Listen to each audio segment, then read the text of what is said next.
अस्सलाम वालेकुम दोस्तों।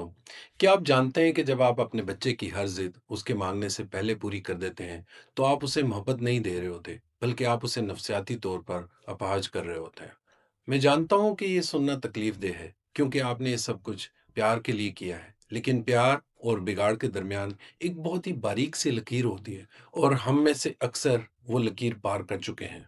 दोस्तों, दुनिया का सबसे बड़ा झूठ ये है कि पैसा हाथ की मैल है। सच तो ये है कि पैसा आपकी कुर्बानियों का नाम है, आपकी नींदों का नाम है, आपके उन लम्हों का नाम है जो आपने अपने बच्चे के साथ खेलने की बजाय दफ्तर में गुज़ारा। अगर आपका बच्चा 10 साल की उम्र तक ये नहीं जानता कि उसके हाथ में मौजूद ₹100 का नोट आपकी ज़िंदगी के कितने घंटे निगल चुका है, तो याद रखें वो बड़ा होकर ना पैसे की कदर करेगा, ना ही आपकी। आज हम सिर्फ बचत की बात नहीं करेंगे। आज हम उस ज़हनियत की बात करेंगे जो एक बच्चे को महज़ सारिफ से निकाल कर मालिक बनाती है। ये आपके बच्चे के बैंक अकाउंट के लिए नहीं है, ये उसके आने वाली ज़िंदगी के सुकून के लिए है। सबसे पहला सबक ये है कि कीमत टैग पर लिखी होती है, कदर दिमाग में होती है। आजकल के बच्चे चीज़ों की कीमत जानते हैं, कदर नहीं।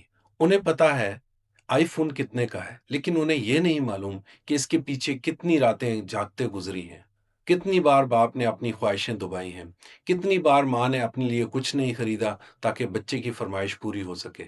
उसे एक काम सिखाएँ, जो कोई स्कूल नहीं सिखाता, पैसे को वक़्त की ज़ुबान में पढ़ना। अगली बार जब वो कोई चीज़ माँगे, तो उसे ना मत कहें, बल्कि बैठ जाएँ, उसका छोटा-सा हाथ अपने हाथ में लें और आहिस्ता से पूछें कि बेटा, तुम जानते हो कि अब्बा सुबह से कहाँ हैं? वो जाते हैं ताकि तुम मुस्कुरा सको। जो खिलौना तुम माँग रहे हो, उसके लिए अब्बा को 5 घंटे अपनी कुर्सी पर बैठना पड़ता है। 5 घंटे जो वो तुम्हारे साथ खेलते हुए गुज़ार सकते थे, तुम्हारी कहानियाँ सुनते, तुम्हें हँसाते हुए। तुम बताओ, क्या ये खिलौना उन 5 घंटों से बड़ा है? फिर खामोश हो जाएँ और उसे सोचने दें। उस एक लम्हे में आपका बच्चा वो समझ जाएगा जो बरसों की तालीम उसे नहीं समझा सकती, कि पैसा कागज़ नहीं, ये किसी की ज़िंदगी के कीमती लम्हे हैं। जब बच्चा पैसे को वक़्त से जोड़ता है, तो कुछ मौज़ाती होता है। वो फ़ुज़ूल खर्ची नहीं छोड़ता, वो एहतराम सीखता है और ये एहतराम किसी स्कूल में नहीं पढ़ाया जा सकता। दूसरा सबक है तक़सीम का हुनर। अपने बच्चे को सिर्फ़ गुल्लक या पिगी बैंक ना दें, उसे एक निज़ाम दें। उसके 3 हिस्से उसे समझाएँ।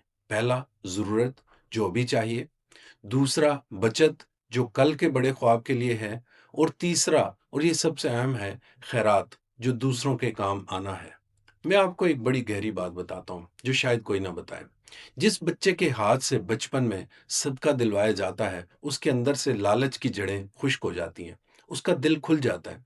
और जिससे बचत करवाई जाती है, उसके अंदर सब्र का वो पहाड़ बनता है, जो ज़िंदगी का कोई तूफ़ान नहीं हिला सकता। और दोस्तों, 20 साल बाद जब माशी बहरान आएगा, जब नौकरी चली जाएगी, जब हालात डराएँगे, तो यही बच्चा अपने पैरों पर खड़ा होगा। क्योंकि उसे पता होगा कि जज़्बात को पैसों पर कैसे काबू किया जा सकता है। दोस्तों, तीसरा सबक फ़ौरी खुशी का ज़हर है। हमने अपने बच्चों को अभी और इसी वक़्त का आदी बना दिया है। वो रोए तो फ़ौरी मिल जाता है, वो ज़िद करे तो फ़ौरी मिल गया और हमने सोचा कि हमने उन्हें खुश किया। लेकिन दर हकीकत हमने उनके दिमाग की वो ताकत छीन ली, जो उन्हें बड़े होकर डिप्रेशन, नशे और गलत फ़ैसलों से बचाती थी। आप उसे इंतज़ार कराएँ। अगर वो कुछ माँगे तो कहें कि हम ये अगले महीने ले लेंगे। ये 1 महीने का इंतज़ार उसके दिमाग को इस कदर मज़बूत बनाएगा, जो किसी भी दवा से नहीं बन सकता। वो सीखेगा कि खुशी खरीदने में नहीं, बल्कि किसी चीज़ को हासिल करने की जद्दोजहद में है। और दोस्तों, अब आखिर में मैं आपसे एक ऐसी बात करना चाहता हूँ, जो शायद आपको अंदर से हिला कर रख दे। आप अपने बच्चे के लिए करोड़ों की जायदाद, गाड़ियाँ, घर, सब कुछ छोड़कर जा सकते हैं। लेकिन अगर आपने उसे पैसे की कदर नहीं सिखाई, तो वो उन करोड़ों को चंद सालों में मिट्टी कर देगा। और इस मिट्टी में आपकी सारी मेहनत, सारी कुर्बानियाँ, सारी जवानी दफ़न हो जाएगी। लेकिन अगर आपने उसे खाली हाथ छोड़ा, लेकिन उसके दिमाग में पैसे की नफ़सियात और सब्र का हुनर डाल दिया, तो वो मिट्टी से भी सोना बनाने की ताकत रखेगा। क्योंकि वो अमीर नहीं होता जिसकी जेब भरी होती है, अमीर वो होता है जिसकी सोच खुद मुख्तार होती है। अपने बच्चे को सारिफ या कंज़्यूमर ना बनाएँ, बल्कि सरमायाकार बनाएँ। उसे नोटों से प्यार करना नहीं, नोटों को इस्तेमाल करना सिखाएँ। क्योंकि आपकी दी हुई रकम एक दिन ख़त्म हो जाएगी, लेकिन आपकी दी हुई दानिश वो नस्लों तक सफ़र करती है, नस्लों तक। अपना और अपने बच्चे का बहुत सारा ख़्याल रखिएगा। अल्लाह हाफ़िज़।